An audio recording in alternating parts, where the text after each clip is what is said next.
ہمارے ہاں روزگار کمانے کے لیے چاپلوسی اور خوشامد کا سہارا لیا جاتا ہے۔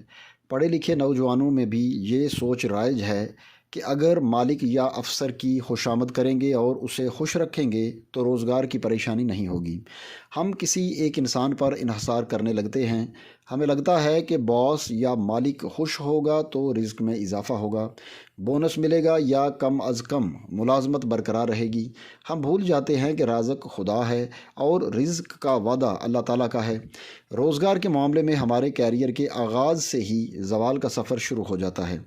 اس میں دو رائے نہیں کہ فی زمانہ خوشامد، چاپلوسی اور جھوٹ کو کامیابی کی علامت سمجھا جانے لگا ہے، لیکن رکیں، ایک منٹ اپنے ارد گرد نظر ڈالیں۔ آپ کو ایسا ایک بھی کامیاب شخص خوش نہیں ملے گا۔ ایک عجیب سی بے مقصد بھاگ دوڑ، ٹینشن، پریشانی اور جھنجھلاہٹ ان کی زندگی کا حصہ بن چکی ہوگی۔ ایسے لوگ مصنوعی اور پریشان کن زندگی کا شکار ہیں۔ میں نے روزگار کمانے کا طریقہ ایک بندر والے سے سیکھا تھا۔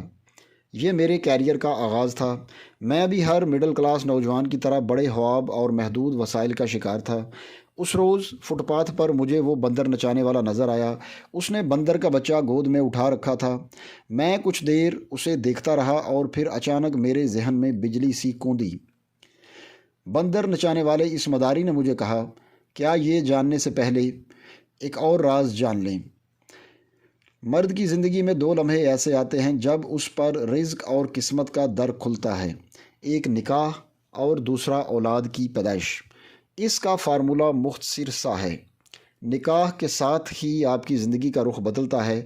پہلے صرف آپ کی قسمت اور روزگار تھا، اب آپ سے ایک ذی روح منسلک ہے جس کا رزق اور ضروریات آپ کی ذمہ داری ہے۔ اس کے حصے کا رزق آپ کے ذریعے آنا ہے۔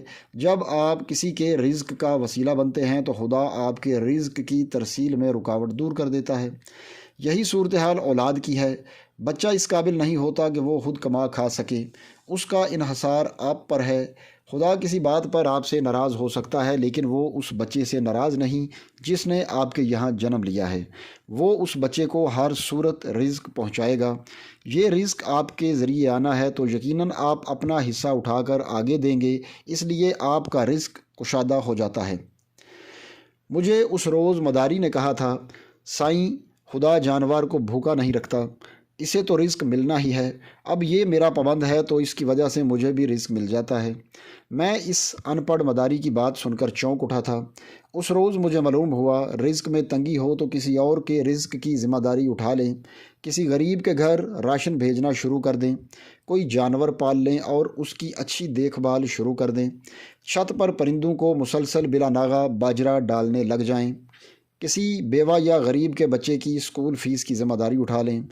غرض کوئی ایک ایسا کام پکڑ لیں جس کی بنیادی ذمہ داری اللہ تعالیٰ کی ہو، آپ اس کا وسیلہ بن جائیں۔ جب تک سلسلہ چلتا رہے گا مالک آپ کا رزق کشادہ رکھے گا۔ آپ کے رزق کی ترسیل کے درمیان اپنی منجی بچھا کر بیٹھ جائیں۔ وہ اپنی مخلوق کو اچھا کھلانا چاہتا ہے تو آپ کو بھی اس سے اچھا کھلائے گا۔ رزق کمانے کے دو راستے ہیں، ایک چاپلوسی اور خوشامد جس میں آپ کا انحصار کسی دوسرے پر ہوتا ہے، دوسرا رزق کی ترسیل ہے جس میں کسی دوسرے کا انحصار آپ پر ہوتا ہے۔ آج کل پڑھے لکھے نوجوانوں نے پہلا راستہ اپنا رکھا ہے۔ مجھے البتہ ان پڑھ مداری کا طریقہ زیادہ بہتر لگا۔ دوستو، یہ سید بدر سعید کا کالم تھا جو 5 مارچ 2024 کو شائع ہوا۔